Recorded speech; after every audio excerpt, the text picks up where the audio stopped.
Vibes.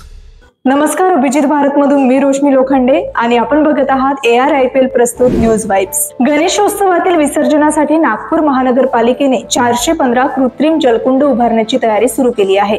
मनपा आयुक्त अभिजित चौधरी आणि अतिरिक्त आयुक्त वसुमना पंत यांनी टाकळी पोलीस लाईन आणि गोरेपाडा येथे बांधकाम स्थळी पाहणी करून उर्वरित काम लवकर पूर्ण करण्याचे निर्देश दिले आहेत। महाराष्ट्र मंत्रिमंडळाने राज्य पोलीस दलात सुमारे 15,000 पदांची भरती करण्यास मंजुरी दिली आहे। या निर्णयामुळे तरुणांना रोजगारासह देशसेवेची संधी मिळणार आहे। तसेच देशसेवा करण्याची इच्छा असणारे तरुण पोलीस दलाच्या माध्यमातून हे स्वप्न पूर्ण करू शकतात।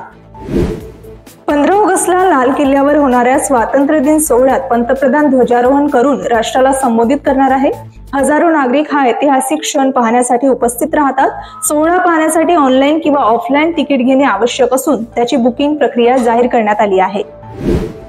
अमेरिकेतील मोंटानामधील कॅलिस्पेल सिटी विमानतळावर लँडिंग दरम्यान 2 विमानांची टक्कर झाली, ज्यामुळे जोरदार स्फोट होऊन आग लागली।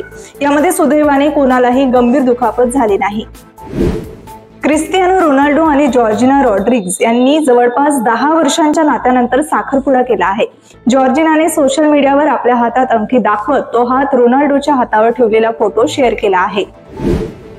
IPL सट्टेबाजी घोटाळ्यात नाव घेत प्रतिमेला धक्का पोहोचवल्याप्रकरणी माजी कर्णधार महेंद्रसिंग धोनीने 100 कोटींचा मानहानी दावा दाखल केला आहे। मद्रास उच्च न्यायालयाने सुनावणीला मंजुरी देत 20 ऑक्टोबर ते 10 डिसेंबर 2025 दरम्यान चेन्नईत साक्ष नोंदवण्याचे आदेश दिले आहेत।